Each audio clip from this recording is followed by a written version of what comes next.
तो फ्रेंड ये देखिए, मैं आज से 5 महीना पहले एक वीडियो बनाया था जिसका टॉपिक था जाति प्रमाण पत्र रिजेक्ट होने का कारण कैसे पता करें। ठीक है, इसी पे एक आदमी जो है, एक भाई हमारे हैं जो कि अप्लाई किए थे, उनका जाति जो है रिजेक्ट हो चुका है।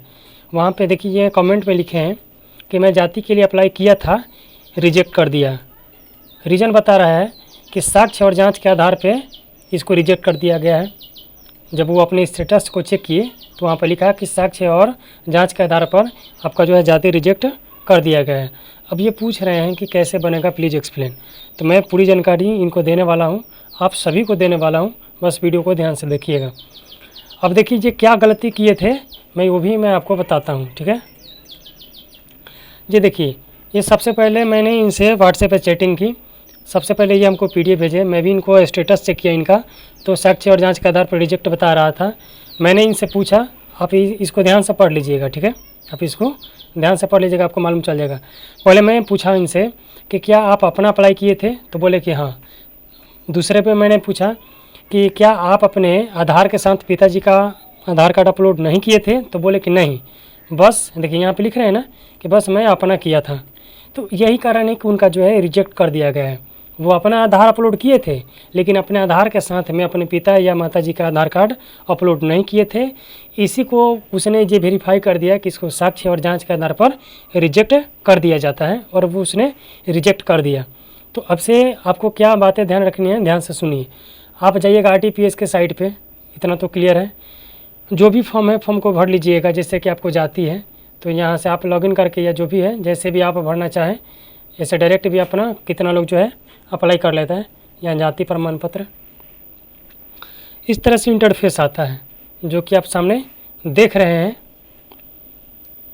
इस फॉर्म को मान लीजिए कि आप पूरा भर लेते हैं, यहाँ भी जो भी है अपना फ़ोटो भी अपलोड कर लेते हैं। बाद में बात आता है कि अब जो है डॉक्यूमेंट को अपलोड करें, तो अक्सर आदमी आधार कार्ड अपलोड करता है। ठीक है, तो देखिए आधार अपलोड करते समय किन बातों को वो ध्यान नहीं रखते हैं कि उनका जो है जाति या है जो भी हो रिजेक्ट हो जाता है। तो ये सेक्शन है जाति से संबंधित। सबसे पहले क्या करना है कि आपको आधार कार्ड का फ़ोटो क्लिक कर लेना है। अगर आपके पास कंप्यूटर है तो, मोबाइल है तो, दोनों मैं आपको बातें बताने वाला हूँ। PC है तो एडोब फोटोशॉप को ओपन करना है, Ctrl+N करना है, A4 पेपर लेना है, इंटर करना है। सबसे पहले जो भी आप जहाँ पे पहले अपना आधार को लेना है।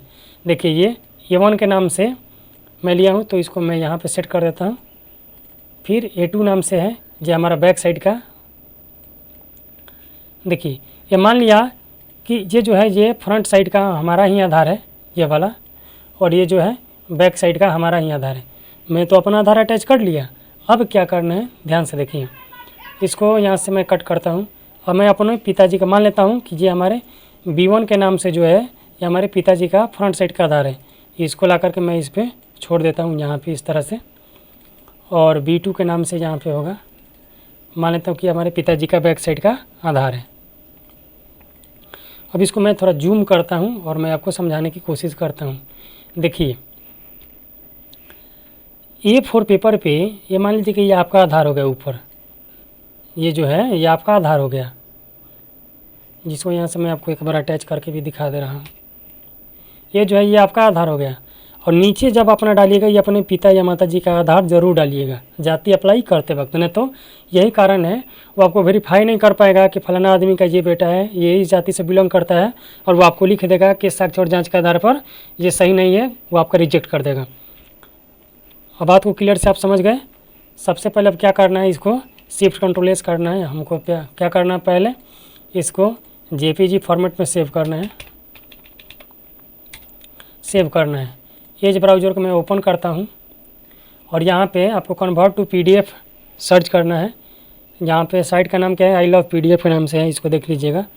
अगर आप दूसरे भी वेबसाइट से करते हैं तो कोई दिक्कत नहीं, मैं अक्सर इसी वेबसाइट से PDF को इमेज से PDF में कन्वर्ट करता हूँ। यहाँ पे सेलेक्ट JPG लिख रहा है, तो मैं मल्टीपल 4 के नाम से यही ना ये सेव किया था। इसको क्या करना है, कन्वर्ट टू PDF पे यहाँ पे आपको क्लिक कर देना है। अब जो है ये PDF में कन्वर्ट हो जाएगा। ठीक है, हम यहाँ से डाउनलोड कर लेंगे। डाउनलोड हो गया, यहाँ पे देख लीजिए। मैं इसको ओपन करके देखता हूँ कि अब इसमें है क्या। तो देखिए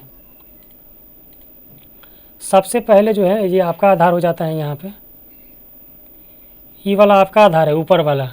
ठीक है, नीचे वाला आपके पिता या माता जी का ज़रूर होना चाहिए। जाति अपलोड कर रहे हैं तब इस बात को ध्यान रखिए, नहीं तो फिर जो है आपका रिजेक्ट हो जाएगा। चलिए, ये तो जिसके पास पीसी होगा तो वो इसे पीडीएफ बना लेगा, जिसके पास मोबाइल होगा तो वो कैसे बनाएगा। गूगल के सर्च बार में आई लव पीडीएफ टाइप करना है या इमेज टू पीडीएफ डाल करके सर्च कर देना है। इस तरह का ऑप्शन आएगा आपके पास। यहाँ पे लिख रहा है select image, select JPG image, इस पर आपको क्लिक करना है।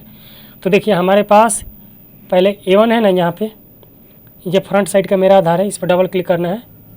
तो देखिए ये फ्रंट साइड का हमारा आ गया।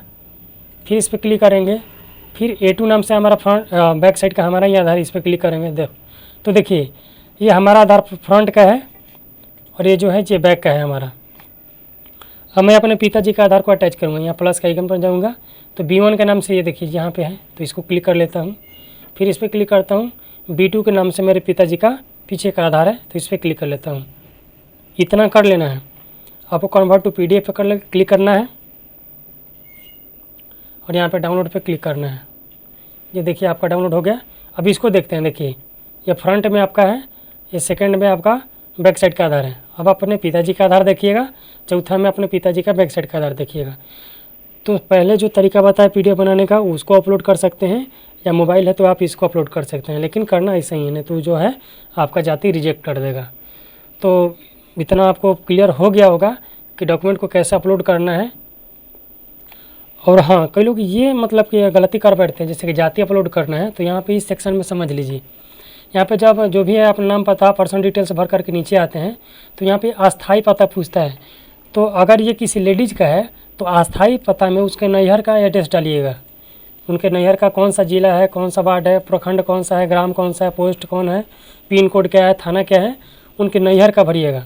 और वर्तमान पता में उनके ससुराल का एड्रेस यहाँ पे भरा जाएगा। इन बातों का ध्यान रखिएगा।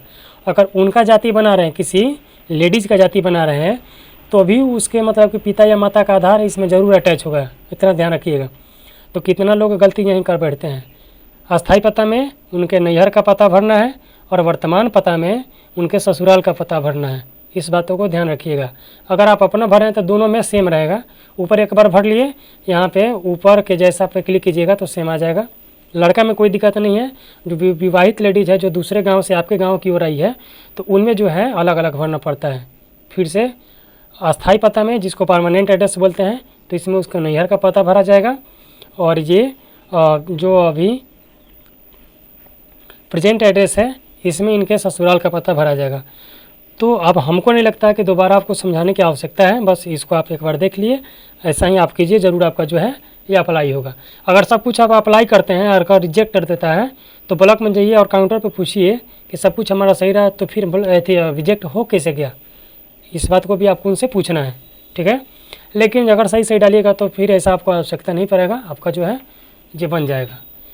तो थैंक यू फ्रेंड, मिलते हैं फिर अगले वीडियो में।